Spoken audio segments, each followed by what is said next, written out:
নারী হয়ে জন্ম না খুব কঠিন। যদি আপনি ভাগ্যবতী না হন, সারাটা জীবন এইভাবে চোখের জল আপনাকে ফেলে যেতে হবে। আপনি যতই রূপবতী হন, গুণবতী হন, মায়াবতী হন, এগুলো কেউ দেখবে না। শুধু দেখবে আপনি ভাগ্যবতী। আর ভাগ্যবতী না হলে সারা জীবন এইভাবে চোখের জল মুছবেন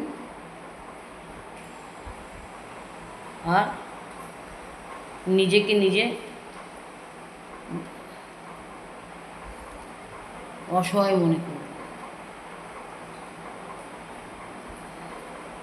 শুধু মেয়েরাই বোঝে যে একটা মেয়ে জন্মগ্রহণ করার পরে সে যদি ভাগ্যবতী না হয়, তার মতো দুঃখী আর কেউ থাকে না। হোক না সে রূপবতী, হোক না সে গুণবতী, মায়াবতী হলেও কিছু না, দরকার ভাগ্য।